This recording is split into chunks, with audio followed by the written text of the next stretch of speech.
നമ്മൾ സഭാ സമൂഹത്തിൻ്റെ ഉള്ളിൽ നിന്ന് ഒരു വൈദികനായി ചോദ്യം ചെയ്യുമ്പോൾ ആ കമൻറ്റുകൾ, ആ യൂട്യൂബ് ചാനലിലൊക്കെ അതിൻ്റെ അടിയിൽ വരുന്ന കമൻറ്റുകൾ എന്ത് തെറിയാണ് പറയുന്നത്. അപ്പം അത് ശരിക്കും സത്യസന്ധമായിട്ട് പറയുന്ന തെറിയാണത്. അതുകൊണ്ട് എനിക്കതൊരു അലോസരം തോന്നാറില്ല. കാരണം ഞങ്ങൾ പുരോഹിതരും മെത്രാന്മാരും കൂടി പഠിപ്പിച്ച ഈ ജനം ചോദ്യം ചെയ്യരുത്, ചോദ്യം ചെയ്യുന്നത് പാപമാണ്, പാതകമാണ്, അഭിഷിക്തനെ തൊടരുത്, അഭിഷിക്തനെ ചോദ്യം ചെയ്യരുത്, എന്തും അനുസരിക്കണം. അനുസരിക്കണം എന്ന് പറഞ്ഞാൽ എന്തും അഭിഷിക്തരായ അങ്ങനെയാണെങ്കിൽ തന്നെ വൈദികരും മെത്രാന്മാരും ജനങ്ങളും ആരെ അനുസരിക്കണം? ദൈവത്തെ അനുസരിക്കണം. ഇപ്പൊ ബിഷപ്പ് ഫ്രാങ്കോ തന്നെ നിരന്തരം പറഞ്ഞുകൊണ്ടിരിക്കുന്നത് എന്തുമാത്രം നുണകളാണ് മനുഷ്യൻ പറഞ്ഞുകൊണ്ടിരിക്കുന്നത്. പക്ഷെ അതൊന്നും തിരുത്തിയത് പറഞ്ഞു കൊടുക്കാനോ ഒന്നും സഭാ സംവിധാനത്തിൽ, കാരണം കേരള സംവിധാനത്തിൽ മുഴുവനും ഒന്നിനും നിശബ്ദമായിട്ടിരിക്കുന്നു. ആ നിശബ്ദത ബിഷപ്പ് ഫ്രാങ്കോന് അനുകൂലമാണ്. കന്യാസികൾക്ക് വേണ്ടി സംസാരിക്കാൻ ആളുകൾ, ഞങ്ങളെപ്പോലെ കുറച്ച് ആളുകൾ, ഞങ്ങൾക്ക് പണമില്ല, ഞങ്ങളുടെ പിന്നെ ജനമില്ല, ഞങ്ങൾക്ക് വേറെ ഓർഗനൈസേഷൻ ഇല്ല, അവരെ പിന്തുണയ്ക്കുന്ന ഈ മനുഷ്യർ ദുർബലരായ മനുഷ്യരാണ്. അപ്പൊ സ്വാഭാവികമായി നെല്ലും പതിരും തിരിച്ചറിയത്തക്ക വിധത്തിൽ നിരന്തരം ഇവർക്ക് വേണ്ടി സംസാരിക്കാനൊരു സംവിധാനം ഇവിടെ ഇല്ല. മാത്രമല്ല സഭാ സമൂഹത്തിലെ സത്യം അറിയുന്നവർ, നേരെ അറിയുന്നവർ, അവർ നിശബ്ദരാക്കപ്പെടുകയാണ്, നിശബ്ദരായിട്ടിരിക്കുക. കാരണം പറഞ്ഞാൽ ഞങ്ങളുടെ പള്ളിയിൽ അച്ഛൻ ഞങ്ങൾക്കെതിരാവും, ഞങ്ങളുടെ മെത്രാനെതിരാവും എന്ന് ഭയമാണ്. മാർപ്പാപ്പായെ കൂടുതൽ മനസ്സിലാക്കിയിരിക്കുന്ന സഭാധികാരികളല്ല, മെത്രാന്മാരും അച്ഛന്മാരല്ല, അവർക്ക് പുറത്താണ്. മാർപ്പാപ്പ വളരെ സ്വീകരിക്കപ്പെട്ട ഒരു മനുഷ്യനായിട്ട് തീർന്നത്. അദ്ദേഹത്തിന് പ്രത്യേകിച്ച് ലൗദാത്തോ സി അത് വന്നപ്പോൾ ഞാൻ ഓർക്കുന്നുണ്ട്, ആരോ പറഞ്ഞത്, കാരണം ഏതോ ഒരു ഫോറസ്റ്റ് DFO, അദ്ദേഹം ക്രിസ്ത്യാനിയൊന്നുമല്ല, കത്തോലിക്കൊന്നുമല്ല, വേറൊരു അദ്ദേഹം സ്വന്തം നിലയ്ക്ക് ട്രാൻസ്ലേറ്റ് ചെയ്ത് ഒരുപാട് പേര് 1000 കോപ്പിയൊക്കെ കൊടുത്തു എന്ന് പറയുന്നത് പേര് ഞാൻ മറന്നു. ഇപ്പോൾ ഫ്രാൻസിസ് മാർപ്പാപ്പയും മാർപ്പാപ്പയുടെ ലേഖനങ്ങളും മാർപ്പാപ്പയുടെ നിലപാടും സ്വീകാര്യമാക്കപ്പെടുന്നത് അതിന് പുറത്താണ്. കാരണം വ്യവസ്ഥാപിത സഭയിൽപ്പെടുന്ന മെത്രാന്മാർക്ക്, വൈദികർക്ക്, അവർക്ക് ഒരുപാട് കച്ചവട താല്പര്യങ്ങളുണ്ട്.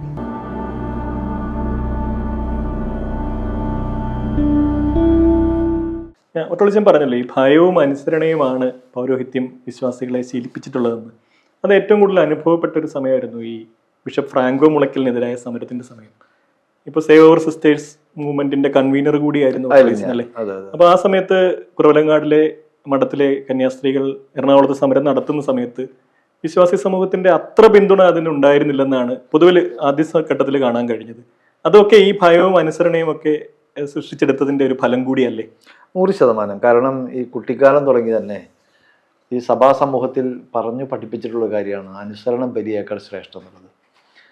അപ്പം അത് ഒരു തെറ്റിദ്ധരിപ്പിക്കപ്പെടുന്ന അല്ലെങ്കിൽ തെറ്റായി പഠിപ്പിക്കപ്പെടുന്ന ഒരു വിഷയമാണത്. കാരണം ഒരു പശ്ചാത്തലത്തിൽ നിന്ന്, സാഹചര്യത്തിൽ നിന്ന്, നേരെ വിപരീതമായ ഒരു പശ്ചാത്തലത്തിൽ നിന്ന്, സാഹചര്യത്തിൽ നിന്ന് അടർത്തിയെടുത്ത് അത് വൈദികർക്ക്, മെത്രാന്മാർക്ക്, പുരോഹിത വർഗത്തിന് അനുകൂലമായി ജനങ്ങളുടെ മനസ്സ് സൃഷ്ടിക്കാൻ വേണ്ടി ചെയ്യുന്നൊരു പണിയാണത്. കാരണം നമുക്കറിയാലോ, സഭ വളരെ ശക്തിമത്തായ, ഭയങ്കര സമ്പന്നമായ, വളരെ അടഞ്ഞ ഒരു വ്യവസ്ഥിതിയായി മാറ്റുന്നതിന് ഇത് വളരെ കാരണമായിട്ട്. അത് കന്യാസ്ത്രീമാരുടെ സമരത്തിലാണെങ്കിലും ഇപ്പോൾ മറ്റെല്ലാ രൂപതകളും നമ്മൾ ഈ വിഷയങ്ങൾ പറയുമ്പോൾ, വസ്തുതകൾ പറയുമ്പോൾ, വിഷയം പറയുമ്പോൾ, ചോദ്യങ്ങൾ ചെയ്യുമ്പോൾ വിശ്വാസി സമൂഹത്തെ പഠിപ്പിച്ചിരിക്കുന്ന എന്താ? വൈദികനെ ചോദ്യം ചെയ്യാൻ പാടില്ല, അഭിഷിക്തരെ തൊടരുത് എന്നുള്ള വാചകമുണ്ട്. അത് ഒന്ന് ദിനവൃത്താന്തത്തിൽ ഒരു 15-ാമത്തെ അധ്യായത്തിലാണ് അത്. എൻ്റെ അഭിഷിക്തരെ തൊട്ടു പോകരുത് എന്ന് പറയുന്നത്. ആരാണ് ഈ അഭിഷിക്തർ? അവർ സംഘടിപ്പിക്കപ്പെടുക. കാരണം ഇസ്രായേല്യർ, യഹൂദർ ഈജിപ്തിലെ അടിമകളായിരുന്ന ഒരു കാലഘട്ടം. അപ്പൊ യഹോവ, അവരുടെ ദൈവം പറയാണ്, എൻ്റെ ജനത്തിന് ആരുമില്ല, അവർ സംഘടിപ്പിക്കപ്പെടാത്തവരായിരുന്നു, അവർ സംഘടന ഇല്ലാത്തവരാണ്, അവരാരുമില്ലാത്തവരാണ്, പല ദേശങ്ങളിലൂടെ കടന്നു പോയിക്കൊണ്ടിരിക്കുന്ന ആൾക്കാരാണ്. അപ്പൊ ആരുമല്ലാത്ത, സംഘടിപ്പിക്കപ്പെട്ടില്ലാത്ത, നേതാവില്ലാത്ത ഒരു സമൂഹമാണ് എൻ്റെ ജനം. അവർ ചെറിയൊരു സമൂഹമാണ്. ആ ജനത്തെ മുഴുവനായിട്ടാണ് അവർ പറയുന്നത് എൻ്റെ അഭിഷിക്തർ എന്ന്. ഇസ്രായേലിലെ ജനത്തെ ഏത് ഘട്ടത്തിലാണ് പറയുന്നത്? പണമില്ലാതിരിക്കുന്ന, സംഘടിപ്പിക്കപ്പെടാത്ത, നേതാവില്ലാത്ത, ദേശങ്ങളിലേക്ക് പലായനം ചെയ്യേണ്ടി വരുന്ന ഒരു ജനതയെ സംബന്ധിച്ചാണ് പറയുന്നത്. അത് ആണ് വീണ്ടും പുരോഹിതർ, അഭിഷിക്തർ എന്ന് പറഞ്ഞിട്ടുണ്ടെങ്കിൽ ഞങ്ങൾ പുരോഹിതരാണെന്ന് വരുത്തി തീർക്കുന്നത്. അപ്പൊ ശരിക്കും അഭിഷിക്തരാണ്. ഇപ്പൊ കേരളത്തിലെ അഭിഷിക്തരാരാണ്? സംഘടിപ്പിക്കപ്പെടാത്ത ആദിവാസികളാണ്, ദളിതരാണ്, പാർശ്വവൽകൃത അസംഘടിത മേഖല തൊഴിലാളികളാണ്. ആ ഒരു ജനസമൂഹത്തെയാണ് അഭിഷിക്തരെന്ന് ദൈവം പറയുന്നത്. അപ്പോൾ എവിടെയാണോ ശബ്ദമില്ലാത്തവരുള്ളത്, എവിടെയാണ് സംഘടിക്കപ്പെടാത്ത മനുഷ്യരുള്ളത്, എവിടെയാണ് നേതാക്കളില്ലാത്ത സമൂഹം ഉള്ളത്? എവിടെയാണ് സാമുദായികമായി സംഘടിക്കുക? ദളിത് മേഖല സാമുദായികമായിട്ട് സംഘടിക്കപ്പെടാത്ത മനുഷ്യരാണ്. അതുകൊണ്ടാണല്ലോ അവരിന്ന് രാഷ്ട്രീയമായി അവർക്ക് വില പേശാൻ കഴിയാത്ത മനുഷ്യരായിട്ട് നിൽക്കുന്നത്. കോളനികളിൽ താമസിക്കേണ്ടി വരുന്ന മനുഷ്യരായിട്ട് ജീവിക്കുന്നത് അവർ. അപ്പൊ ഇതൊക്കെ തെറ്റിദ്ധരിപ്പിച്ചിട്ടാണ് മനുഷ്യരുടെ മനസ്സിലേക്ക്. അപ്പൊ അതുകൊണ്ട് നമ്മൾ സഭാ സമൂഹത്തിന്റെ ഉള്ളിൽ നിന്ന് ഒരു വൈദികനായി ചോദ്യം ചെയ്യുമ്പോൾ ആ കമന്റുകൾ, ആ യൂട്യൂബ് ചാനലിലൊക്കെ അതിന്റെ അടിയിൽ വരുന്ന കമന്റുകൾ എന്ത് തെറിയാണ് പറയുന്നത്. അപ്പൊ അത് ശരിക്കും സത്യസന്ധമായിട്ട് പറയുന്ന തെറിയാണത്. അതുകൊണ്ട് എനിക്കതൊരു അലോസരം തോന്നാറില്ല. കാരണം ഞങ്ങൾ പുരോഹിതരും മെത്രാന്മാരും കൂടി പഠിപ്പിച്ച ഈ ജനം ചോദ്യം ചെയ്യരുത്, ചോദ്യം ചെയ്യേണ്ടത് പാപമാണ്, പാതകമാണ്, അഭിഷിക്തനെ തൊടരുത്, അഭിഷിക്തനെ ചോദ്യം ചെയ്യരുത്, എന്തും അനുസരിക്കണം എന്ന് പറഞ്ഞാൽ അഭിഷിക്തരായ അങ്ങനെയാണെങ്കിൽ തന്നെ വൈദികരും മെത്രാന്മാരും ജനങ്ങളും ആരെ അനുസരിക്കണം? ദൈവത്തെ അനുസരിക്കണം. പക്ഷെ ഇവിടെ എന്താണ്? ദൈവത്തിന്റെ പ്രതിപുരുഷന്മാരാണ് ഇവർ പറയുന്നത് മുഴുവൻ അനുസരിക്കണമെന്നാണ് പറഞ്ഞു പഠിപ്പിച്ചത്. അതുകൊണ്ട് ഒരു ഭയത്തിന്റെ പശ്ചാത്തലത്തിൽ ഭയം തളം കെട്ടിക്കിടക്കുന്ന ഒരു സ്ഥലമാണ് ഈ പള്ളി എന്ന് പറഞ്ഞിട്ടുണ്ടെങ്കിൽ അവിടെ ചോദ്യം ചെയ്യലുകൾക്ക്, വേറിട്ട ചിന്തകൾക്ക് സ്ഥാനമില്ല. എല്ലാവരും ഒരുപോലെ തന്നെ ചിന്തിക്കണം, ഒരുപോലെ നടക്കണം, ഒരുപോലെ ആയിരിക്കണം. ഒരു ഏകവിളത്തോട്ടമാണത്. അവിടെ ബഹുസ്വരതയില്ല. നമ്മൾ പശ്ചിമഘട്ടം എന്ന് പറഞ്ഞാൽ ബഹുസ്വര. കാട് എന്ന് പറഞ്ഞിട്ടുണ്ടെങ്കിൽ ഏറ്റവും പ്രകൃതി എന്ന് പറയുന്നത് കാടാണ്. എല്ലാ തരത്തിലുള്ള മരങ്ങളും ചെടികളും വൃക്ഷങ്ങളും സസ്യലതാദികളും മൃഗങ്ങളും പക്ഷികളൊക്കെ ഇടതൂർന്ന് വളരുന്ന സ്ഥലം. അപ്പൊ അതുപോലത്തെയാണ് ശരിക്കും യേശു എന്ന് പറഞ്ഞ മനുഷ്യൻ വിഭാവനം ചെയ്ത ഒരു ദൈവരാജ്യ സങ്കല്പം. അവിടെ നമ്മുടെ കൂടെ അല്ലാത്തവൻ, നമുക്കെതിരല്ലാത്തവൻ നമ്മുടെ കൂടെയാണ്. ഇനി ഇടയ്ക്കൊരു ഘട്ടത്തിൽ അവർ നമുക്ക് നമ്മുടെ കൂടെയല്ല, അവർ നമ്മളെ എതിർക്കുന്നവരാണ്, സ്വർഗത്തിൽ നിന്ന് തീ വന്നവരെ നശിപ്പിക്കട്ടെ ഞങ്ങൾ പ്രാർത്ഥിക്കണം ശിഷ്യന്മാർ ചോദിക്കുന്നത്. യേശു അവരെ തിരിഞ്ഞ് ശാസിക്കുകയാണ്. നമ്മളെ എതിർക്കുന്നവരെ അങ്ങനെ നശിപ്പിക്കാൻ നമുക്ക് അവകാശമില്ല എന്ന് പറയണം. അപ്പോൾ ഈ ഭയം കൊണ്ട് അന്ധരായി അനീതിക്കൊപ്പം നിൽക്കേണ്ടി വരുന്ന സാഹചര്യം ഉണ്ടാവുന്നുണ്ടല്ലോ. സാഹചര്യം ഉണ്ടാവുമല്ല, സഭയുടെ തകർച്ച. ഇപ്പൊ യൂറോപ്പിൽ ഈ സഭ തകർന്ന് തരിപ്പണമായി കിടക്കുകയാണ്. സഭയുടെ തകർച്ചയിലെ ഏറ്റവും പ്രധാനപ്പെട്ട കാരണം ഈ സഭാസമൂഹത്തിന്റെ, ഒരുപക്ഷെ സഭാസമൂഹത്തിലെ മഹാഭൂരിപക്ഷം പേരുടെ നിശബ്ദത. അതാണ് ഐൻസ്റ്റീൻ പറഞ്ഞത്, ലോകം നശിക്കുന്നത് കുറച്ചു പേർ വലിയ തിന്മകൾ ചെയ്യുന്നത് കൊണ്ടല്ല, മഹാഭൂരിപക്ഷം വരുന്ന ആൾക്ക് നിശബ്ദരായിരിക്കും. അപ്പൊ ഇവർ നിശബ്ദരാക്കപ്പെട്ട മനുഷ്യരാണ്, നിശബ്ദരായിരിക്കാൻ വിധിക്കപ്പെട്ട, പഠിപ്പിക്കപ്പെട്ട, രൂപീകരിക്കപ്പെട്ട മനുഷ്യരാണ് ഇവർ സഭാസമൂഹത്തിൽ. അതുകൊണ്ടാണ് ഈ സഭാസമൂഹം ഇത്രയും അധപതിക്കുന്നത്, ഇത്രയും അനീതിക്കും കെടുകാര്യസ്ഥതയ്ക്കും വൈദിക ആഡംബരത്തരത്തിന് വിധേയമാകുന്ന ചോദ്യങ്ങൾ ചോദിക്കുന്നില്ല ആരും. അതിന്റെ വളരെ വേദനാജനകമായ ഒരു കാഴ്ച തൃശ്ശൂരിൽ കാണാൻ കഴിഞ്ഞത്, ഈ ഫ്രാങ്കോ മുളയ്ക്കൽ കേസിൽ പ്രതി ചേർക്കപ്പെട്ട് നിൽക്കുന്ന സമയത്ത്, അദ്ദേഹം തൃശ്ശൂർ സ്വദേശിയാണല്ലോ, മറ്റം എന്ന് പറഞ്ഞ സ്ഥലത്താണ് അദ്ദേഹത്തിന്റെ പള്ളി. അപ്പൊ അദ്ദേഹം ജാമ്യം ലഭിച്ച് വരുന്ന സമയത്ത് ഇവിടെ കൂനമുച്ചി എന്നുള്ള സ്ഥലത്ത് നിന്ന് മറ്റത്തേക്ക് വലിയൊരു സ്വീകരണം ആളുടെ പ്രദേശത്തുള്ള വിശ്വാസികൾ ചേർന്ന് ഒരുക്കുകയുണ്ടായി. ആ സമയത്ത് ആള് പ്രതിയാണ്, ജാമ്യം ലഭിച്ച് വരികയാണ്. അപ്പം ആ രീതിയിൽ ഞെട്ടിക്കുന്ന തരത്തിലാണ് വിശ്വാസികൾ അന്ന് ഒരു വലിയ വിഭാഗം വിശ്വാസികൾ എന്ന് ഞാൻ കരുതുന്നു ഫ്രാങ്കോയ്ക്കൊപ്പം നിൽക്കുന്നത്. ആ ഒരു സമയത്ത് എങ്ങനെയാണ് വട്ടുളിച്ചനൊക്കെ നേരിട്ടത്? ഞാൻ ഈ ജഡ്ജ്മെന്റ് ഈ ബിഷപ്പ് ഫ്രാങ്കോയ്ക്ക് അനുകൂലമായിട്ട്, അപ്പോൾ ഞങ്ങളൊക്കെ തകർന്നു പോയൊരു സന്ദർഭമാണത്. കാരണം ഇത്രയും ഒരു തെളിവ് എന്ന് പറഞ്ഞാൽ നമുക്കറിയാം, ബലാത്സംഗ കേസിൽ തെളിവ് എന്ന് പറഞ്ഞിട്ടുണ്ടെങ്കിൽ നേരിട്ട് കണ്ടതോ നേരിട്ട് അവതരിപ്പിക്കുന്നതോ ആയ തെളിവുകളില്ലല്ലോ. അപ്പോൾ അതങ്ങനെ ജഡ്ജ്മെന്റ് വന്നു. ആ ജഡ്ജ്മെന്റ് വന്നിട്ട് ഞാൻ തിരിച്ച് എൻ്റെ പള്ളിയിൽ ചെല്ലുമ്പോൾ, ഞാനന്ന് ഇരുമ്പനം എന്ന് പറഞ്ഞ പള്ളിയിലാണ്. അപ്പോൾ അന്ന് എനിക്കൊരു സന്തോഷം തോന്നിയൊരു കാര്യം, ഞാൻ ഒരു പക്ഷേ ഈ വിഷയങ്ങളൊക്കെ പള്ളിയിൽ പറയുമ്പോൾ വളരെ നിസ്സംഗമായിട്ട് നിൽക്കുന്ന ജനം അന്ന് എൻ്റെ അടുത്ത് വന്ന് എന്നെ ആശ്വസിപ്പിക്കുകയാണ്. അവരെല്ലാവരും നിശബ്ദരായിരുന്നു, അവരെല്ലാവരും വളരെ ഷോക്ക്ഡാണ്. ഇതേ കാര്യം തന്നെ ഈ തൃശ്ശൂർ മെഡിക്കൽ കോളേജിലെ നമ്മുടെ സുഹൃത്തുക്കളായിട്ടുള്ള ആളുകൾ പറയുന്നുണ്ട്. അന്ന് അവിടെ ജോലി ചെയ്യുന്ന നമ്മുടെ സുഹൃത്തുക്കൾ പറഞ്ഞു, അല്ലെങ്കിൽ ഈ ജഡ്ജ്മെന്റിന് മുമ്പ് അവിടെയാണ് ഒരു പക്ഷേ ഈ സഭാസമൂഹം നിശബ്ദമായിട്ടാണെങ്കിലും അതെല്ലാവരും ഫ്രാങ്കോയ്ക്ക് അനുകൂലമല്ല എന്ന് പറയുന്നത്. അപ്പം അന്ന് ഈ ജഡ്ജ്മെന്റ് വന്നതിന് ശേഷം, ഈ ജഡ്ജ്മെന്റ് വന്ന് ആ അടുത്ത നിമിഷങ്ങളിൽ ക്രിസ്ത്യാനികളും കത്തോലിക്കരായി അവിടെ ജോലി ചെയ്യുന്ന മുഴുവൻ ആളുകൾ നിശബ്ദമായി പോവുകയാണ്, അവര് ഞെട്ടിത്തെരിച്ചു പോവുകയാണ്. ഇനി ആർക്ക് ഇത്രയും സമരവും ഇത്രയും കാര്യങ്ങൾ നടന്നതിന് ശേഷവും അവർക്ക് അനുകൂലമായിട്ട് വിധി കിട്ടിയിട്ടില്ലല്ലോ, ഇത് അത്രമാത്രം സ്വാധീനം ഈ മെത്രാൻ സമൂഹത്തിലുണ്ടല്ലോ, പിന്നെ നമുക്ക് എങ്ങനെയാണ്? അപ്പൊ ആഘോഷം നടത്തിയത് മൂളി എന്നുള്ള തീരുമാനം കൂടി ആയിരിക്കാം. തീർച്ചയായിട്ടും അതൊക്കെ സംഘടിപ്പിക്കപ്പെടുന്നതാണ്. മുഴുവൻ ആൾക്കാരൊന്നുമല്ല, കത്തോലിക്ക സഭയിലെ ആൾക്കാരും വെറും പൊട്ടന്മാരും അടിമകളാക്കപ്പെടുകയും നിശബ്ദരാക്കപ്പെടുകയും ചെയ്യുന്നുണ്ട്. പക്ഷെ അവരുടെ ഉള്ളിൽ അവർക്ക് ബോധമില്ലാത്തല്ല. അത് ഞാൻ ഉദാഹരണം പറയും. ഈ സമരം നടക്കുന്ന സമയത്ത് 14 ദിവസം സമരം നടന്നത് ഇടുക്കിയിൽ നിന്നും തലശ്ശേരിയിൽ നിന്നും കാസർഗോഡ് നിന്നും കേരളത്തിന്റെ വിവിധ രൂപതകളിൽ നിന്ന് അവിടെ ആളുകൾ വന്നിട്ടുണ്ട്. അവിടെ പങ്കെടുക്കുക. അവിടെ ഞങ്ങൾക്ക് പൈസയ്ക്ക് ക്ഷാമം ഉണ്ടായിരുന്നില്ല. അവർ പൈസ തരും, പക്ഷെ പേര് എഴുതണ്ടെന്ന് പറയും, സ്ഥലം എഴുതണ്ടെന്ന് പറയും. അപ്പം എത്രയോ മനുഷ്യർ, സഭാ സമൂഹത്തിൽ പെടുന്ന മനുഷ്യർ അവിടെ വന്നിട്ടുണ്ട്. മാത്രമല്ല, പിണറായി വിജയൻ ഈ സർക്കാർ ഇവരെ അറസ്റ്റ് ചെയ്യാൻ തീരുമാനിച്ചത് സ്വാഭാവികമായിട്ടും ഈ സഭാ സമൂഹം അറസ്റ്റ് ചെയ്താൽ എതിരെ വരില്ല എന്ന് ഉറപ്പിച്ചിട്ടാണ്. കാരണം ഇന്റലിജൻസ് റിപ്പോർട്ടുകളൊക്കെ സഭയുടെ ഉള്ളിൽ, വിവിധ സഭകളുടെ ഉള്ളിൽ വളരെ ശക്തമായ പ്രതിഷേധം, അറസ്റ്റ് ചെയ്തില്ലെങ്കിൽ വലിയ പ്രതിസന്ധി സഭകൾക്കുള്ളിൽ ഉണ്ടാകും, വിശ്വാസികളുടെ ചോർച്ച, വിശ്വാസികളുടെ വിശ്വാസം നഷ്ടമാകുന്ന ഘട്ടമൊക്കെ ഉണ്ടാകുമെന്ന് തിരിച്ചറിഞ്ഞിട്ടാണ്. വിശ്വാസി സമൂഹം ഈ ബിഷപ്പിന് വേണ്ടി അനുകൂലമായി പുറത്തിറങ്ങില്ല എന്ന് മനസ്സിലായി ഭരണകൂടം. അപ്പോഴാണ് അറസ്റ്റ് ചെയ്യാൻ തീരുമാനിച്ചത്. അപ്പം അതുകൊണ്ട് വലിയ സമൂഹമൊന്നും അവരുടെ കൂടെ ഇല്ല.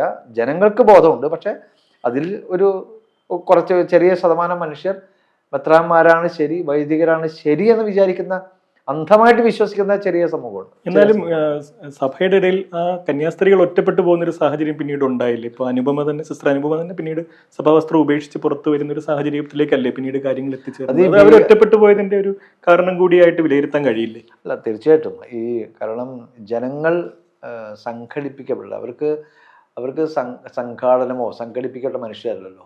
വൈദികരും മെത്രാന്മാരല്ല വളരെ ഓർഗനൈസ്ഡ് ആയിട്ട് നിൽക്കുന്നത്, സംഘടിപ്പിക്കപ്പെട്ട കേഡർ സംവിധാനമാണത്. നിരന്തരം ഒരു കള്ളം നിങ്ങൾ 10 പ്രാവശ്യം പറയുന്നു, നിങ്ങൾ 100 പ്രാവശ്യം പറയുന്നു, നിങ്ങൾ 1000 പ്രാവശ്യം പറയുന്നു. സ്വാഭാവികമായിട്ടും നെല്ലും പതിരും തിരിച്ചറിയാനായിട്ട് മനുഷ്യർക്ക്, കാരണം ഇപ്പോഴത്തെ സോഷ്യൽ മീഡിയയുടെ കാലഘട്ടത്തിൽ നിരന്തരം, ഇപ്പോൾ ബിഷപ്പ് ഫ്രാങ്കോ തന്നെ നിരന്തരം പറഞ്ഞുകൊണ്ടിരിക്കുന്നത് എന്തുമാത്രം നുണകളാണ് മനുഷ്യൻ പറഞ്ഞുകൊണ്ടിരിക്കുന്നത്. പക്ഷെ അതൊന്നും തിരുത്തിയത് പറഞ്ഞു കൊടുക്കാനൊന്നും സഭാ സംവിധാനത്തിൽ, കാരണം കേരള സംവിധാനത്തിൽ മുഴുവനും ഒന്നിനും നിശബ്ദമായിട്ടിരിക്കുന്നു. ആ നിശബ്ദത ബിഷപ്പ് ഫ്രാങ്കോന് അനുകൂലമാണ്. കന്യാസികൾക്ക് വേണ്ടി സംസാരിക്കാൻ ആളുകൾ, ഞങ്ങളെപ്പോലെ കുറച്ച് ആളുകൾ, ഞങ്ങൾക്ക് പണമില്ല, ഞങ്ങളുടെ പിന്നെ ജനമില്ല, ഞങ്ങൾക്ക് വേറെ ഓർഗനൈസേഷൻ ഇല്ല, അവരെ പിന്തുണയ്ക്കുന്ന ഈ മനുഷ്യർ ദുർബലരായ മനുഷ്യരാണ്. അപ്പോൾ സ്വാഭാവികമായി നെല്ലും പതിരും തിരിച്ചറിയത്തക്ക വിധത്തിൽ നിരന്തരം ഇവർക്ക് വേണ്ടി സംസാരിക്കാനൊരു സംവിധാനം ഇവിടെ ഇല്ല. മാത്രമല്ല, സഭാ സമൂഹത്തിലെ സത്യം അറിയുന്നവർ, നേരെ അറിയുന്നവർ, അവർ നിശബ്ദരായിട്ടിരിക്കുക. കാരണം പറഞ്ഞാൽ ഞങ്ങളുടെ പള്ളിയിൽ അച്ഛൻ ഞങ്ങൾക്കെതിരാവും, ഞങ്ങളുടെ മെത്രാനെതിരാവും എന്ന് ഭയമാണ് സൃഷ്ടിക്കപ്പെട്ടിട്ടുള്ളത്. അപ്പം അതുകൊണ്ട് ആ കന്യാസികൾ, മാത്രമല്ല ഒരു കന്യാസ്ത്രീ ഒരു വിഷയം, ഒരു ഇത്തരത്തിലുള്ള അനുഭവം ഉണ്ടായപ്പോൾ പറഞ്ഞു വന്നു, മേലാൽ മറ്റൊരു കന്യാസ്ത്രീ വരരുത്. അതുകൊണ്ട് തന്നെ ഇവരെങ്ങനെയെങ്കിലും, ഇനി 3 പേരാണ് അവശേഷിക്കുന്നത്. അതിലെ സർവൈവറായ കന്യാസ്ത്രീ, പിന്നെ അവരുടെ അനിയത്തി, മറ്റൊരു സിസ്റ്റർ അൻസിറ്റ. അവർ അതിഭീകരമായ തരത്തിൽ ഒറ്റപ്പെടലിലും അവരുടെ കൂടെ സഭാ സമൂഹത്തിൽപ്പെടുന്ന ഒരുപാട് പേര് അവരുടെ കൂടെയാണ്. പക്ഷെ അവർ നിശബ്ദരാണ്. അവരുടെ പക്ഷെ കുറച്ചു പേര് അവർക്കെതിരെ സംസാരിക്കുന്നവർ ശക്തിമത്തായി മെത്രാന്മാരുടെ മച്ചന്മാരുടെ കൂടെ നിൽക്കുന്ന ആളുകളുണ്ട്. അപ്പം അതുകൊണ്ട് ഈ സഭാ സമൂഹത്തിൻ്റെ ഉള്ളിലുള്ള, അല്ലെങ്കിൽ അതൊരു പക്ഷേ ഇത് കത്തോലിക്ക സഭയുടെ മാത്രം കാര്യമല്ല കേട്ടോ. ഭയം എന്ന് പറഞ്ഞാൽ ദൈവവിശ്വാസത്തിനോട് ചേർന്ന് നിൽക്കുന്ന ഒരു കാര്യമാണ്. കാരണം ഏത് മതത്തിലാണെങ്കിലും അവിടെ പൗരോഹിത്യം പിടിമുറുക്കുന്നുണ്ടെങ്കിൽ ഒരു പക്ഷേ അവിടുത്തെ വ്യവസ്ഥയിൽ ഈ ഭയം, കാരണം ദൈവത്തെ അടുത്ത നിമിഷത്തിൽ എൻ്റെ ജീവിതത്തിൽ എന്താ സംഭവിക്കുന്നത് എന്ന് അറിയാത്ത ഒരു മനുഷ്യരുണ്ടല്ലോ, ഒരു അസ്തിത്വ പ്രശ്നമാണല്ലോ. അപ്പോൾ സ്വാഭാവികമായിട്ടും ഭയം എല്ലാ മതത്തിൻ്റെയും അടിസ്ഥാനമാണ്. പക്ഷേ കത്തോലിക്ക സഭയിൽ പൗരോഹിത്യം ഇത്രയും ശക്തിമത്തായ, ഇത്രയും ഈ സംവിധാനത്തിൽ, ഇത്ര കേരള സംവിധാനത്തോട് കൂടിയുള്ള മറ്റൊരു പൗരോഹിത്യം നമുക്ക് മറ്റു മതങ്ങളിൽ നമുക്ക് കാണുക സാധ്യമല്ല. ഈ ഫ്രാങ്കോ മുളയ്ക്കൽ വിഷയത്തിൽ ആലഞ്ചേരി സ്വീകരിച്ച നിലപാടുകൾ ഈ എറണാകുളം അങ്കമാലി രൂപതയുടെ പിന്നീടുണ്ടായിട്ടുള്ള ഈ കുർബാന ആയിട്ട് ബന്ധപ്പെട്ടുണ്ടായ തർക്കത്തിലൊക്കെ സ്വാധീനിച്ചിട്ടുണ്ടോ? അതിൽ കാരണം അത് ഈ സർവൈവർ, ഈ അതിജീവിത ബിഷപ്പ് ആലഞ്ചേരിയെ കാണാൻ പോയി. അവർ വിശദമായിട്ട് സംസാരിച്ചു. എന്താണ് സംസാരിച്ചത് എന്നുള്ളത് അവർ റെക്കോർഡ് ചെയ്തൊരു റെക്കോർഡിൻ്റെ ഭാഗമുണ്ട്. പക്ഷേ മുഴുവൻ വിശദാംശങ്ങൾ നമുക്ക് അറിഞ്ഞുകൊള്ളല്ലോ. പക്ഷേ അത് അവിടെ ഈ വിഷയം ചർച്ച ചെയ്യാനല്ല അവർ വന്നത് എന്നാണെന്നുള്ള നിലപാടാണ് ബിഷപ്പ് ആലഞ്ചേരി കോടതിയിലെടുത്തത്. നമുക്കറിയാം, അത് അവിടുത്തെ ഒരു ജനല മാറ്റുന്ന കാര്യമോ, അവിടുത്തെ ടാപ്പിൽ വെള്ളം വരുന്നില്ല എന്നുള്ള കാര്യമോ, കറണ്ട് ഇല്ലാത്തൊരു കാര്യമോ ഒന്നും ചർച്ച ചെയ്യാൻ വേണ്ടിയിട്ട് കുറവലങ്ങാട് നിന്ന് ബിഷപ്പ് ആലഞ്ചേരിയെ പ്രത്യേക പെർമിഷൻ വാങ്ങിച്ച് അവിടെ വരേണ്ട കാര്യമില്ല.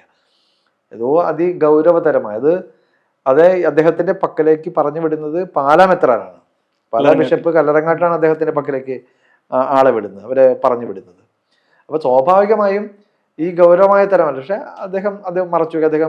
അദ്ദേഹം അവരോട് തന്നെ പറയുന്നുണ്ട്, പോലീസ് വന്നാൽ ഞാൻ നിങ്ങളുടെ ഈ വിഷയത്തിൽ ഞാൻ ഇടപെട്ടില്ല എന്ന് പറയേണ്ടി വരും എന്ന് നേരത്തെ തന്നെ അവരോട് പറയുന്നുണ്ട്. അപ്പോൾ ആ വിഷയത്തിൽ ഈ കുർബാന വിഷയവും മറ്റു വിഷയമായിട്ട് അതിനെ കൂട്ടിക്കുഴയ്ക്കണ്ട. അത് പക്ഷേ ഈ ബിഷപ്പ് ആലഞ്ചേരി ഈ വിഷയത്തിൽ അദ്ദേഹത്തിന്റെ യഥാർത്ഥത്തിൽ അറിയാമാവുന്ന സത്യം തുറന്ന് പറഞ്ഞു എന്ന് എനിക്ക് സംശയം. കാരണം ഇത്രയും 1 മണിക്കൂർ ഈ വിഷയം ചർച്ച ചെയ്തിട്ട് ഈ റേപ്പിനെ സംബന്ധിച്ച് അവർ പറഞ്ഞില്ല എന്ന് പറയുന്നത് ഒരാൾക്കും വിശ്വസിക്കാൻ പറ്റും. അതും വിശ്വാസികൾക്കിടയിൽ ഒരു ചലനം സൃഷ്ടിച്ചിരിക്കാം.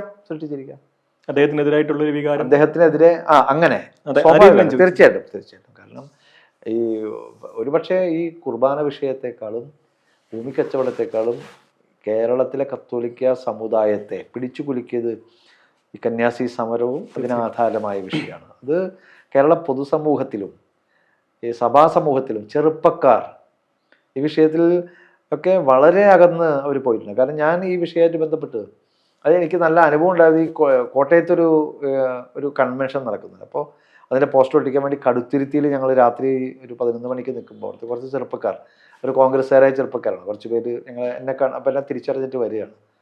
അപ്പോൾ അവിടുത്തെ ആ പള്ളിയിൽ, കടുത്തുരുത്തി പള്ളിയിൽ സ്ഥിരം പോയിക്കൊണ്ടിരിക്കുന്ന ചെറുപ്പക്കാരൻ പറയാണ്, അവൻ്റെ അപ്പനും ഞങ്ങളുടെ ഒപ്പം വന്നപ്പോൾ അപ്പനോട് പറയാണ്, അപ്പോൾ ഈ കടുത്തുരുത്തി ഇടവകയിലെ മുഴുവനും ചെറുപ്പക്കാരും പള്ളിയിൽ നിന്ന് അകന്നിരിക്കണമെന്ന് അപ്പച്ചൻ അറിയാമോ എന്ന് ചോദിക്കണം. അവൻ ഞെട്ടിപ്പോയി. കാരണം സ്വന്തം മകൻ അങ്ങനത്തെ ഒരു നിലപാടിലാണ് എന്നുള്ളത് അപ്പൻ അപ്പോഴാണ് അറിയുന്നത്. നിങ്ങൾ വിചാരിക്കുന്നു ഞങ്ങൾ ഈ പള്ളിയിൽ വരുമ്പോൾ ഞങ്ങൾ ഇപ്പോൾ ഈ ഫ്രാങ്കോ വിഷയമോ മറ്റൊന്നും ഞങ്ങൾ മനസ്സിലാക്കുന്നതെന്ന് നിങ്ങൾ വിചാരിക്കരുത്. നിങ്ങളോടുള്ള ബഹുമാനം കൊണ്ടും നിങ്ങളെ പേടിച്ചുമാണ് ഞങ്ങളൊക്കെ വരുന്നത്. അപ്പോൾ അതുകൊണ്ട് ഇത് ഒരു പക്ഷേ ഈ നിശബ്ദമായിരിക്കുന്ന മഹാഭൂരിപക്ഷം വരുന്ന ചെറുപ്പക്കാർക്ക് ഈ വിഷയങ്ങളെല്ലാം ഇപ്പോൾ കുർബാന വിഷയത്തിലും, ഇപ്പോൾ കഴിഞ്ഞ ദിവസം തന്നെ ഈ കടമക്കുടിയുടെ ഒരു ചെറുപ്പക്കാരൻ ഞാൻ പള്ളിയിൽ പോകണം നിർത്തി. കാരണം ഈ തമ്മിത്തല്ലും ബഹളവും ഒരർത്ഥമില്ലാത്ത ഒരു കാര്യം. എവിടേക്ക് തിരിഞ്ഞാൽ എന്താ?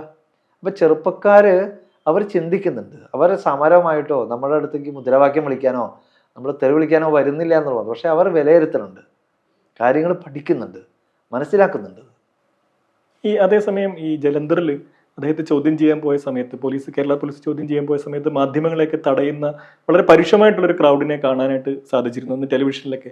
ഇതൊക്കെ സഭാ നേതൃത്വം അറിഞ്ഞുകൊണ്ടുള്ള ഇടപെടലുകളാണോ? അത്തരത്തിലുള്ള ഈ ഫ്രാങ്കോ മുളയ്ക്കലിനെ പരസ്യമായിട്ട് പിന്തുണയ്ക്കുന്ന വിശ്വാസികൾ എന്നൊക്കെ പറഞ്ഞൊരു ഗ്രൂപ്പ് മാധ്യമപ്രവർത്തകരെയൊക്കെ ആക്രമിക്കുന്ന രീതിയിലേക്കൊക്കെ അന്ന് വരുന്ന കണ്ടിരുന്നു. ഇതൊക്കെ നേതൃത്വം അറിഞ്ഞുകൊണ്ടുള്ള അത്തരത്തിൽ, അല്ലെങ്കിൽ നേതൃത്വത്തിന്റെ പിന്തുണയുള്ള ഇടപെടലുകളാണോ? ജലന്ധർ രൂപതയുടെ ശരിക്കുള്ള അവസ്ഥ, കാരണം ഞാൻ കേരളത്തിൽ പ്രവർത്തിക്കുന്ന ഒരാളും കേരളത്തിൽ ജീവിച്ച ഒരാളാണ്. പക്ഷെ ജലന്ധർ രൂപതയൊക്കെ അവിടുത്തെ ക്രിസ്ത്യാനികളൊന്നും ഒരു വളരെ പാരമ്പര്യ ക്രിസ്ത്യാനികളാണെന്ന് നമുക്ക് പറയാൻ പറ്റില്ല. അപ്പോൾ ഒരുപാട് 119ഓളം സ്ഥാപനങ്ങൾ ഈ പറയുന്ന ഈ രൂപതയ്ക്ക് 119ഓളം സ്ഥാപനങ്ങൾ, അവിടെ പണിയെടുക്കുന്ന മനുഷ്യർ, ഒരു ക്രിസ്ത്യാനികളുണ്ട്, അതിനല്ലാത്ത ആൾക്കാരുണ്ട്. അപ്പോൾ ഈ സ്ഥാപനങ്ങളിൽ പണിയെടുക്കുന്ന മനുഷ്യരുടെ കുടുംബങ്ങളും അവരും സ്വാഭാവികമായിട്ടും ബിഷപ്പിന് അനുകൂലമാണ്.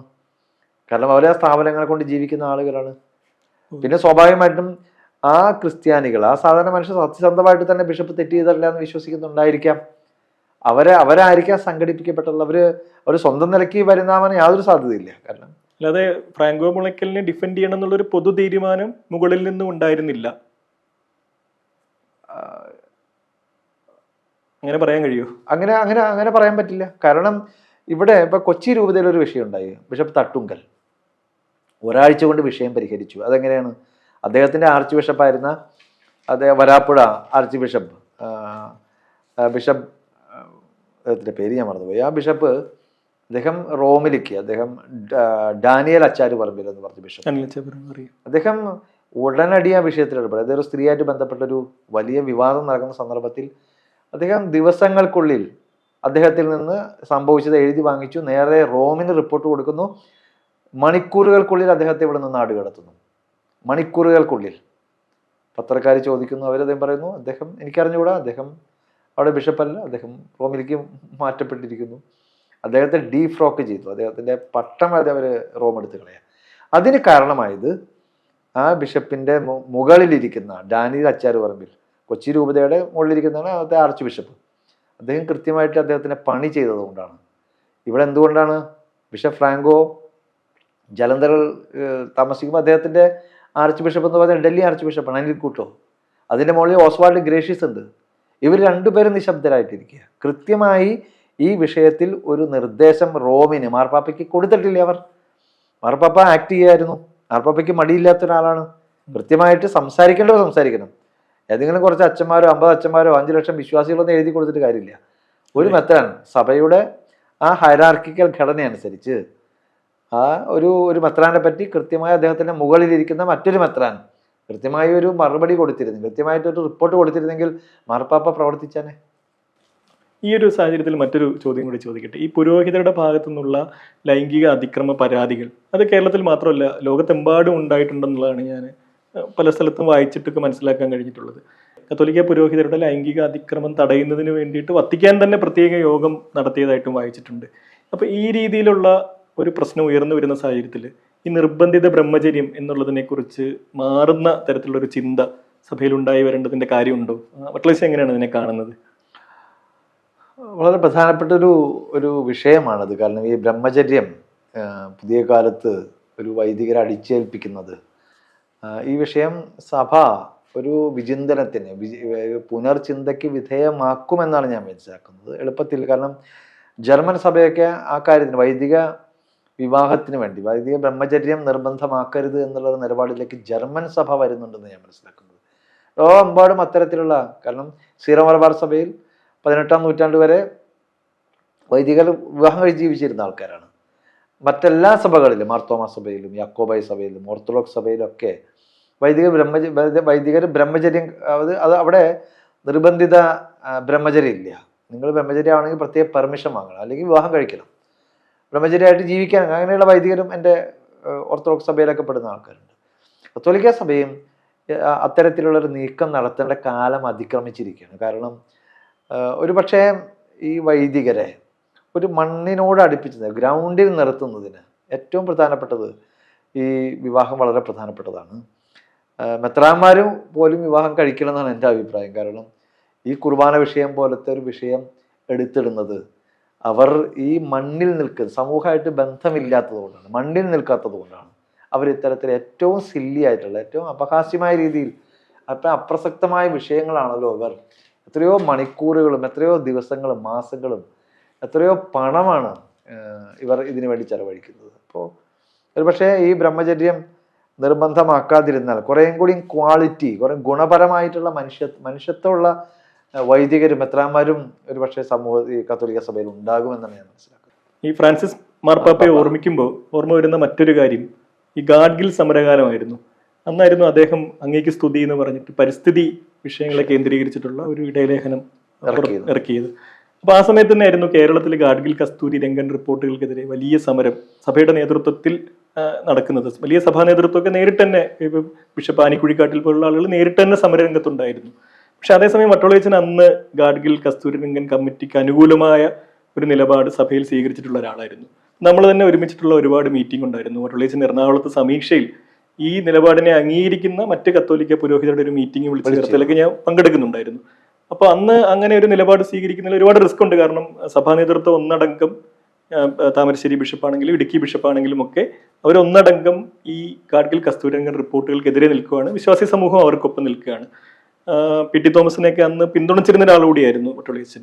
അപ്പൊ ആ സമയത്ത് ഉണ്ടായിരുന്ന ആ സമരകാലത്തെ എങ്ങനെയാണ് ഓർക്കുന്നത്? അന്ന് നേരിടേണ്ടി വന്ന എതിർപ്പുകൾ എന്തൊക്കെയാണ്? ഇപ്പൊ അക്കാര്യങ്ങൾ വേണേൽ കുറച്ചും കൂടി തുറന്നു പറയാവുന്ന ഒരു സാഹചര്യം. ഈ വിഷയത്തിൽ ഞാൻ ആദ്യമായിട്ട് ഈ പരിസ്ഥിതി ഈ ഗാഡ്ഗിൽ കമ്മിറ്റി റിപ്പോർട്ട് എന്നെ പറ്റി ഞങ്ങൾ ഹരീഷ് വാസുദേവ്, അഡ്വക്കേറ്റ് ഹരീഷ് വാസുദേവനെ ഏറ്റവും എതിർക്കുന്ന ആളുകളൊക്കെ തന്നെ നമ്മുടെ വാളയാർ വിഷയത്തിൽ വളരെ മോശപ്പെട്ട നിലപാട് ഹരീഷ് എടുക്കുകയും ആദ്യത്തെ മീറ്റിംഗിൽ ഹരീഷ് പങ്കെടുക്കുകയും പിന്നെ അവർക്ക് എതിരെ വളരെ മോശപ്പെട്ട ഒരു ഇതെടുത്ത്, അപ്പോൾ അങ്ങനത്തെ ഒരു ക്വാളിറ്റി ഇല്ല, ഒരു 2 സ്റ്റാൻഡ് എടുത്തൊരു മനുഷ്യനാണ്. അപ്പോൾ ഇന്ന് ഇപ്പോൾ ഹരീഷിനോട് നിൽക്കാൻ നമുക്ക് ഒരിക്കലും പറ്റില്ല. പക്ഷെ ഞങ്ങൾ രണ്ടുപേരും കൂടി ചേർന്നിട്ടാണ് ബിഷപ്പ് ആലഞ്ചേരിയെ കാണാൻ പോകുന്നത്. അപ്പോൾ ഞങ്ങൾ ആദ്യം അന്ന് ബോസ്കോ പുത്തൂർ എന്ന് പറഞ്ഞിട്ടുള്ള ബിഷപ്പ് അവിടെ ഉണ്ട്. അദ്ദേഹമാണ് അവിടുത്തെ ഈ കൂരിയ ബിഷപ്പ് എന്ന് പറഞ്ഞ ബിഷപ്പ്. അപ്പോൾ അദ്ദേഹത്തെ ഞങ്ങൾ പോയി കണ്ട് അദ്ദേഹത്തിൻ്റെ ഒരുമിച്ച് അദ്ദേഹം ഞങ്ങളെ കേട്ട് കഴിഞ്ഞപ്പോൾ അദ്ദേഹം മനസ്സിലായി ഇത് ബിഷപ്പ് ആലഞ്ചേരി കേൾക്കേണ്ട വിഷയമാണ്. അദ്ദേഹം കൂടി ഞങ്ങളൊപ്പം വരികയാണ്. അന്ന് ഇടലേഖനം ഇറങ്ങിയിട്ടില്ല, ഇറങ്ങിയിട്ടില്ല.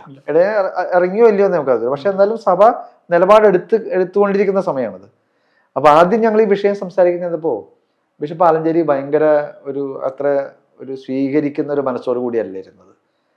ഓൾറെഡി നേരത്തെ ഒരു തീരുമാനം അവരെടുത്ത പോലെ. കാരണം താമരശ്ശേരി, തലശ്ശേരി രൂപതകളും ഇടുക്കി രൂപതകളൊക്കെ അദ്ദേഹത്തോട് കൃത്യമായിട്ട് അദ്ദേഹത്തിന് നിലപാട് പറഞ്ഞു കഴിഞ്ഞു. അപ്പൊ വളരെ ഞങ്ങൾക്ക് എതിരെ നിൽക്കുന്ന ഒരു മനോഭാവത്തോട് ഇരുന്ന് ഞങ്ങൾ വിഷയം സംസാരിച്ച് കുറച്ച് കഴിഞ്ഞപ്പോൾ അദ്ദേഹം മനസ്സിലാക്കിയ അതുപോലെ എല്ലാ കാര്യങ്ങളും അദ്ദേഹത്തിന് പിടുത്തം കിട്ടിയാണ്. പിന്നീട് നമ്മൾ കാണുന്നത് അങ്ങനെ വളരെ വളരെ രൂക്ഷമായിട്ട് പ്രതികരിക്കുന്ന ഒരു ബിഷപ്പ് ആലഞ്ചേരി അല്ല നമ്മൾ കാണുന്നത്. കുറേ കൂടി കോഷ്യസ് ആയിട്ട് സംസാരിക്കുന്ന ഒരാളായിട്ടാണ് ഞങ്ങളത് കാണുന്നത്. അപ്പോൾ ഈ ഗാഡ്ഗിൽ കമ്മിറ്റി റിപ്പോർട്ട് ഗാഡ്ഗിൽ പശ്ചിമഘട്ട മേഖലയിൽ ഇത് അവതരിപ്പിക്കപ്പെടുമ്പോൾ, കാരണം അവിടുത്തെ ക്വാറികൾ നടത്തുന്നത് മഹാഭൂരിപക്ഷം പേര് പുറമേ നിന്നുള്ള ആളുകളാണ്.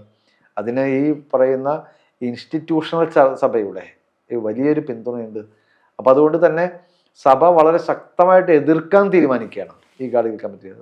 പി ടി തോമസിന്റെ ശവഘോഷയാത്ര നടത്തിയതും ബിഷപ്പ് നേരിട്ട് പങ്കെടുക്കുന്നതും, അച്ഛന്മാര് ശരിക്കും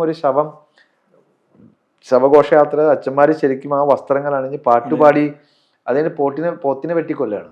അദ്ദേഹത്തെ വല്ലാതെ വേദനിപ്പിച്ചു. പിന്നീട് നമ്മൾ കണ്ടതാണ്, നമ്മളത് കാണുന്നുണ്ട്. അപ്പോൾ അത്രയും സൂക്ഷ്മതയോടുകൂടി കൈകാര്യം ചെയ്യേണ്ട ഈ പാരിസ്ഥിതികമായ ഒരു ഡോക്യുമെന്റ്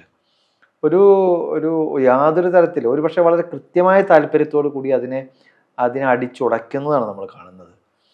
പക്ഷേ അതിൽ എൻ്റെ ഒരു അഭിപ്രായത്തിൽ കുറച്ചും കൂടിയും ഈ ഗാഡ്ഗിൽ ഈ വിഷയം അവതരിപ്പിക്കുമ്പോൾ കുറച്ചും കൂടിയും അടിത്തട്ടിലേക്ക് നേരിട്ട് തന്നെ ഇറങ്ങേണ്ട ഒരു ആവശ്യകത എനിക്ക് പലപ്പോഴും ബോധ്യപ്പെട്ടിട്ടുണ്ട്. കാരണം ഞാൻ ഒരു സ്കൂളിൽ ഈ വിഷയം അവതരിപ്പിക്കാൻ ചെന്നപ്പോൾ അന്ന് ഡോക്ടർ അമിതാഭ് ബച്ചനും ഞാനും വേറെ ആളും കൂടിയാണ് ഒരു സ്കൂളിൽ ഒരു സിസ്റ്റർ ഈ വിഷയം ആദ്യത്തെ ഘട്ടത്തിലാണ്. അവിടുത്തെ രാഷ്ട്രീയക്കാരെ, അവിടുത്തെ ടീച്ചറും കുട്ടികളൊക്കെ ഞങ്ങൾ ഞെട്ടിപ്പോയി. അവിടുത്തെ കുട്ടികൾ വളരെ കരഞ്ഞുകൊണ്ട് ഞങ്ങൾ ഇവിടുന്ന് കുടിയൊഴിപ്പിക്കപ്പെടേണ്ടി വരുമോ, ഞങ്ങൾ എവിടേക്ക് പോകും, ഞങ്ങൾക്ക് എങ്ങനെ താമസിക്കാൻ പറ്റും, ഞാൻ ഞെട്ടിപ്പോയി. അപ്പോൾ ശരിക്കും പശ്ചിമഘട്ട മേഖലയിൽ വിശദമായിട്ട് യാത്ര ചെയ്യുകയും വളരെ തിരക്ക് പിടിച്ചത് പരിസ്ഥിതി രംഗത്ത് നിൽക്കുന്ന ആൾക്കാർ മാത്രമല്ല അങ്ങനത്തെ മീറ്റിംഗിൽ പങ്കെടുക്കുന്നത്. അവിടുത്തെ സാധാരണ ജനങ്ങളെയും ഒരുപാട് മീറ്റിങ്ങുകൾ കുറച്ചുകൂടി സമയമെടുത്ത് ഒരു 5 വർഷം അല്ലെങ്കിൽ 3 വർഷമെങ്കിലും ഒരു സമയം എടുത്തിട്ട് ഈ റിപ്പോർട്ട് പ്രിപ്പയർ ചെയ്തിരുന്നെങ്കിൽ ഇതിനെ അടിച്ചുടയ്ക്കാൻ, ഇതിനെ നശിപ്പിക്കാൻ ആലോചിക്കുന്നവർക്ക് സമയം അല്ലെങ്കിൽ അവസരം കിട്ടാത്ത വിധത്തിലുള്ളൊരു ഹോംവർക്ക്, ഒരു ഗൃഹപാഠം ഗാഡ്ഗിൽ കമ്മിറ്റി എടുത്തിരുന്നെങ്കിൽ പക്ഷേ ഇത്ര പെട്ടെന്ന് നശിപ്പിക്കാൻ പറ്റില്ല എന്നുള്ള ഒരു ചിന്തയാണ് പക്ഷേ പശ്ചിമഘട്ട യാത്ര നടത്തിയപ്പോൾ എനിക്ക് തോന്നിയത്. കാരണം ഒരുപാട് തെറ്റിദ്ധരിപ്പിക്കട്ടോ മനുഷ്യൻ. ആരും പുസ്തകം വായിച്ചിട്ടില്ല, പറഞ്ഞത് കേട്ടല്ലോ. പള്ളിയിൽ നിങ്ങളുടെ വീടിന് പെയിന്റ് മാറ്റാൻ പറ്റില്ല ആയിരിക്കും, നിങ്ങളുടെ കുഞ്ഞുങ്ങൾ കരഞ്ഞാൽ ഡൽഹിയിലായിരിക്കും കേസ് നടത്തേണ്ടി വരിക. അല്ല, ഇത്തരത്തിലുള്ള അഭ്യൂഹങ്ങളെ ആളിക്കത്തിക്കുകയാണ് പലപ്പോഴും സഭാ നേതൃത്വം ചെയ്തത് തോന്നലുണ്ട്. അല്ല, തോന്നലല്ല, അത് ശരിയാണ്. പക്ഷെ അങ്ങനെ അവർ ചെയ്യുമ്പോൾ ഈ വിഷയം നന്നായിട്ട് പഠിച്ചിരിക്കുന്ന ഒരു ജനതയാണെങ്കിൽ നിങ്ങൾക്ക് എളുപ്പത്തിൽ അവരെ നിങ്ങൾക്ക് തെറ്റിദ്ധരിപ്പിക്കാൻ പറ്റില്ല. പക്ഷെ അതേസമയം ഗാഡ്ഗിൽ റിപ്പോർട്ടിൽ പറഞ്ഞിരുന്ന കാര്യങ്ങളും ഫ്രാൻസിസ് മാർപ്പാപ്പയുടെ ചാക്രിക ലേഖനത്തിലുള്ള കാര്യങ്ങളൊക്കെ തമ്മിൽ വളരെ സാമ്യം മാത്രമല്ല, അതൊന്നാണ്. അദ്ദേഹം ലൗദാത്തോ സി എഴുതുന്നത് ലോകത്തെ ഞെട്ടിക്കുക. കാരണം അങ്ങനത്തെ ആ ചാക്രിക ലേഖനം വരേണ്ട ഒരു കാലഘട്ടമാണ്. അത്രയും പാരിസ്ഥിതിക നാശവും കാലാവസ്ഥ വ്യതിയാനവും കൊണ്ട് മനുഷ്യർ ദുരന്തം അനുഭവിക്കുകയാണ്. അപ്പൊ അത് സ്വാഭാവികമായിട്ട് അങ്ങനത്തെ ഒരു കാലഘട്ടത്തിലാണ്. അപ്പൊ അത്തരം കാര്യങ്ങളൊക്കെ എത്രത്തോളം സഭയ്ക്കുള്ളിൽ ചർച്ച ചെയ്യപ്പെടുന്നുണ്ട്? ആ ചാക്രിക ലേഖനമൊക്കെ എത്രത്തോളം ചർച്ച ചെയ്യപ്പെട്ടു? സഭയ്ക്ക് പുറത്താണ് ചർച്ച ചെയ്യുന്നത്. പക്ഷേ സഭയ്ക്ക് ഉള്ളിൽ ചർച്ച ചെയ്യപ്പെട്ടിരുന്നെങ്കിൽ സ്വാഭാവികമായിട്ടും ഗാഡ്ഗിൽ കമ്മിറ്റിയോടൊന്നും ഇങ്ങനത്തെ ഒരു സമീപനം സഭാധികാരികളും സഭാ നേതൃത്വവും എടുക്കില്ലല്ലോ. അത് പള്ളികളിൽ വായിക്കും. പക്ഷേ ഇല്ല, വളരെ ചുരുക്കം പള്ളിയിൽ മാത്രമേ ചർച്ച ചെയ്തിട്ടുണ്ടാവുള്ളൂ. പക്ഷേ മാർപ്പാപ്പയെ കൂടുതൽ മനസ്സിലാക്കിയിരിക്കുന്ന സഭാധികാരികളല്ല, മെത്രാന്മാരും അച്ഛന്മാരല്ല, അവർക്ക് പുറത്താണ് മാർപ്പാപ്പ വളരെ സ്വീകരിക്കപ്പെട്ട ഒരു മനുഷ്യനായിട്ട് തീർന്നത്. അദ്ദേഹത്തിന് പ്രത്യേകിച്ച് ലൗദാത്തോ സി അത് വന്നപ്പോൾ ഞാൻ ഓർക്കുന്നുണ്ട്, ആരോ പറഞ്ഞത്. കാരണം ഏതോ ഒരു ഫോറസ്റ്റ് DFO, അദ്ദേഹം ക്രിസ്ത്യാനിയൊന്നുമല്ല, കത്തോലിക്കൊന്നുമല്ല, വേറൊരു അദ്ദേഹം സ്വന്തം നിലയ്ക്ക് ട്രാൻസ്ലേറ്റ് ചെയ്ത് ഒരുപാട് പേര് 1000 കോപ്പിയൊക്കെ കൊടുത്തു എന്ന് പറഞ്ഞു. അതിന്റെ പേര് ഞാൻ മറന്നുപോയി. അതിന്റെ പരിഭാഷ നിർവഹിച്ചത് മിക്കതും സഭയുടെ ഭാഗമായിട്ടുള്ള ആളുകളല്ല, അത് പുസ്തകമാക്കി ഇറക്കിയതൊക്കെ മറ്റു മനുഷ്യരായിരുന്നു കൂടുതൽ. അതെ. അപ്പോൾ ഫ്രാൻസിസ് മാർപ്പാപ്പയും മാർപ്പാപ്പയുടെ ലേഖനങ്ങളും മാർപ്പാപ്പയുടെ നിലപാടും സ്വീകാര്യമാക്കപ്പെടുന്നത് അതിന് പുറത്താണ്. കാരണം വ്യവസ്ഥാപിത സഭയിൽപ്പെടുന്ന മെത്രാന്മാർക്ക്, വൈദികർക്ക് അവർക്ക് ഒരുപാട് കച്ചവട താല്പര്യങ്ങളുണ്ട്. അപ്പം അതുകൊണ്ട് അവർക്ക് ഈ സൂക്ഷ്മ യാഥാർത്ഥ്യങ്ങളെ കൈകാര്യം ചെയ്യുന്നതിന് അത്ര താല്പര്യം കാണില്ല.